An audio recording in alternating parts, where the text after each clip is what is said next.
やっほやっほ、イヤホン買ってるかい？今回は、2022年、今まで数年間毎日飽きることなくイヤホンの動画を上げ続けてきた僕の、一番使ってる、そしておすすめのイヤホンたちをただ並べていく動画だ。ただ、無制限に並べてると間違いなく100台を超えるので、今回はいくつかのルールがある。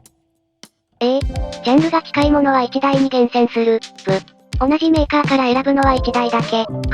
ただし、高価格モデルと低価格モデルは同じジャンルでも選ぶ。の、3要素だ。これをやらないと、平気で100台くらいおすすめする動画になって地獄だからな。この条件を課してなお21台やるのか。ちなみに、視聴器の話もしとこうか。現在、視聴に使用してるのは主に2台。どちらも比較的安価なテンポテック V6 とヒディズス AP80 Pro X だ。テンポテック V6 は旭化成の AK4493SE 級のデュアル構成。ここに豊かなアンプが組み合わさって、厚みのある音が出る。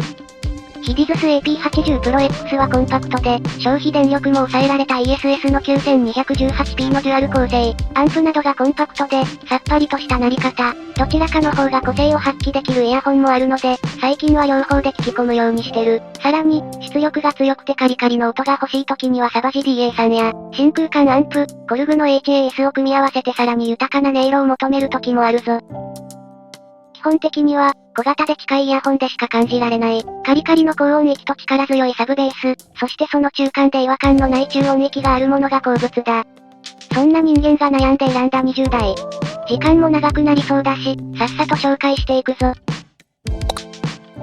1台目は、KZZS10 Pro。KZ の中では比較的以前に発売されたモデルなんだけど、現在の KZ の良さみたいなものを完成させたモデルで、かつ実は最近も更新を繰り返してたりする。KZ 系の特徴である、超マルチ BA による歪を感じにくく、かついかにも BA っぽい金属質な高音域と、過剰なまでにパワフルなど低音域が組み合わさった、楽しさの代わりに知能を捨てた機種、だったはずが、ここに来て、新ロットでは BA が更新され、意外と複雑な曲もこなすようになってきてる。僕にとっての中華イヤホンの原体験をブラッシュアップしたような機種で、この高音低音の力強さは、いつ聞いても飽きないな。さらに、ここから 1BA1 ダイナミックドライバになった ZSN Pro X や、よりドライバ数を違法建築のように増加させた、ZAS などなど、それらが全部揃えるのも夢じゃない価格で揃ってるのが、KZ の魅力だ。なので、一機種で紹介してるけど、実質 KZ をおすすめしてる感じ。この動画を作ってる間にも、ZS10 Pro X という新型が発表されてたりするので、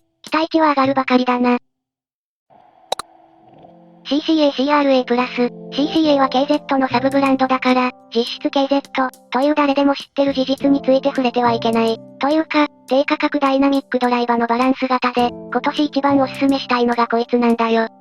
CRA プラスは、KZ が満を持して投入した、薄型新型振動板を採用した、CCA CRA の再チューニング版。無印 CRA の方は、見てみてこんなに低音も高音も出るよしねー、ぐらいの勢いで低音と高音をぶっかけてくる。やれるったって限度があるだろといった塩梅の仕上がりのイヤホンなんだけど、それをいいさじ加減に調整したものが CRA プラスだ。低音域のインパクトは、以前の KZ のまんま、他社を圧倒する圧倒的ゴリラ力なんだけど、そこに制動力と、今まで BA に依存してきた高音域の量感をプラスしたものがこの薄型振動板。で、そのポテンシャルを限界まで引き出した結果、人類には速すぎるレベルのパワーを手に入れたのが CRA で、それを絶妙なバランスに落とし込んだのがこの CRA プラス。CRA プラスが出る前に、EDA などの別バージョンも複数登場してることを考えると、結構一筋縄ではいかなかったか、あるいは偶然うまくいったのかも。とにかく、KZ が今まであんだけ山のようにドライバーを積んでやりたかったことが、1ダイナミックドライバで実現してしまった1台だ。KZ 系っぽい強烈さと、らしからぬバランス感、そして精密さを全て兼ね備えた1台で、この値段のトップを争う1台と言っていいだろう。たまにごっそり値引きになるので、そのタイミングを狙うといいかも。低価格であるということを置いといてもおすすめしたくなる1台だ。低価格路線で TRN を取り上げると言ったら、まずはこれだろう。TRN VX Pro。VX Pro は、現在1万円以下で流通している、超マルチドライバの中で、最強の1台と言っていい。9台のドライバと、アルミ合金製のハウジングは、この価格で購入できるイヤホンとは思えない仕上がり。この路線は KZ 系と被ってるだろと思いきや、VX Pro は、カーボン系ダイナミックドライバを搭載し、高音から低音まで、ソリッドに表現した、KZ 系とは異なる魅力を持つイヤホンなんだ。VX Pro の魅力は、もちろん、スペックにもあるんだけど、実際に聞いて感じる、全音域、複数の音に対応できる、分析的に聞ける1万円以下イヤホンで、なおかつ、全体が非常にソリッドに寄せられている、独自色のある聞いてて楽しいイヤホンでもあるということ。超マルチ BA 機は、一部 BA がほとんど仕事をしていない、とかネガティブな話も聞くんだけど、でも聞いてみると、やっぱり超多ドラじゃないと聞けない音もあるんだよな。VX Pro は、低価格モデルの恐竜的進化の頂点に位置する1台だ。KZK とも全く異なる音色が出るので、未だ未調なら、試してみる価値はあるぞ。ちなみに、近い路線に、ナイス HCK の 1 ピエゾ 4BA2 ダイナミックドライバの解像度計イヤホン、NX7 もある。そちらは HCK のイヤホンだらけになるので今回は除外したが、VX Pro が好きな人は NX7 系もおすすめだ。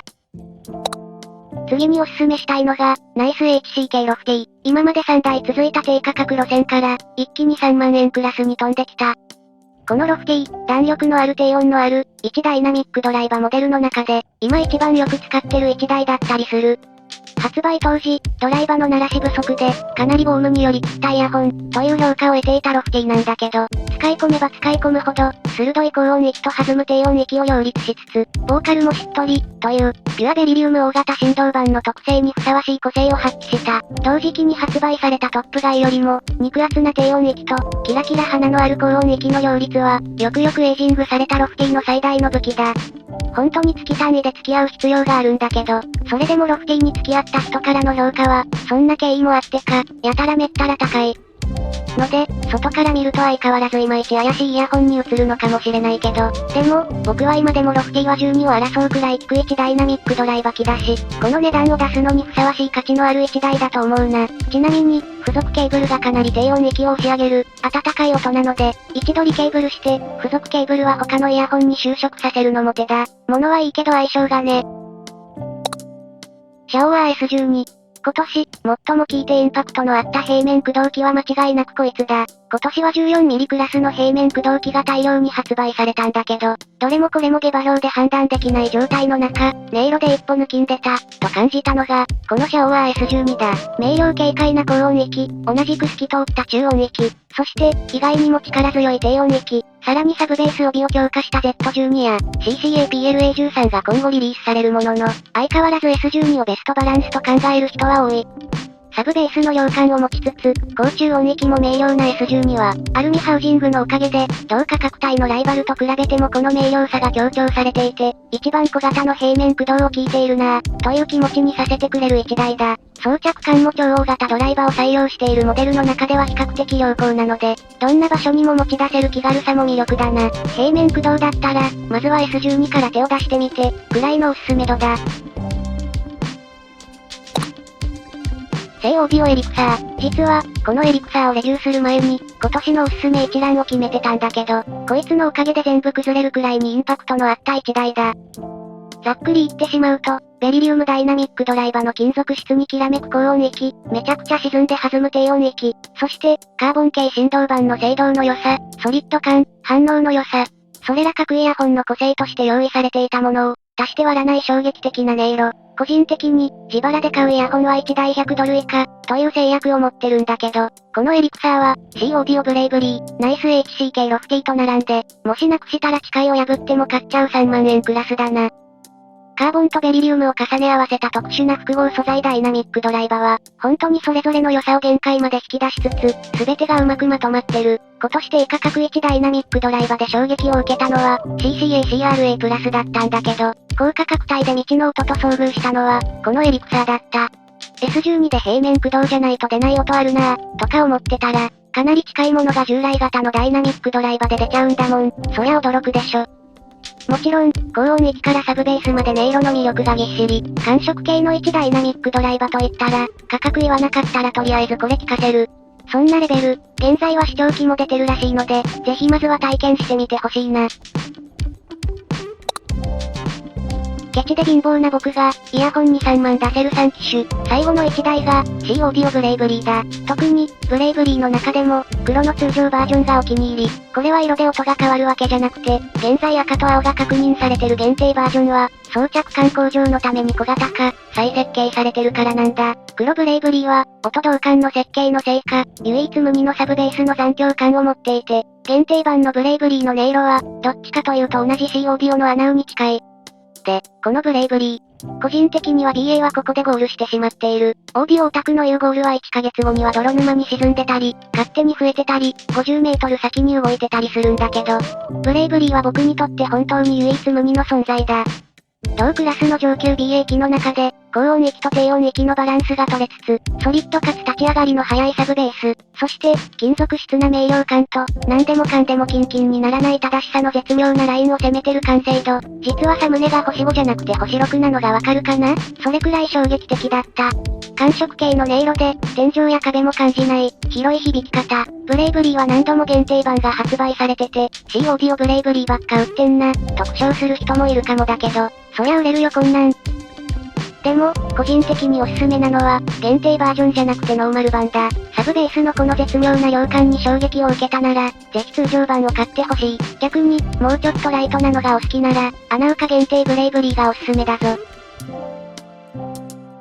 というわけで、まず KZZS10 Pro から C オーディオブレイブリーまで、6機種を紹介してみた。どれもこれもどこか尖ったイヤホンでありながら、どんな曲もこなせてしまう、という、いかにも小さなイヤホンという世界観の中で、しっかり自分を確立した一台たちだ。というか、ここに入ってなくても、どのイヤホンも、手元に残したものはそれぞれ独特の世界観を持っているものなんだけどな。でも、全部ずっと聴き続けるには、1日が短すぎるんだよ。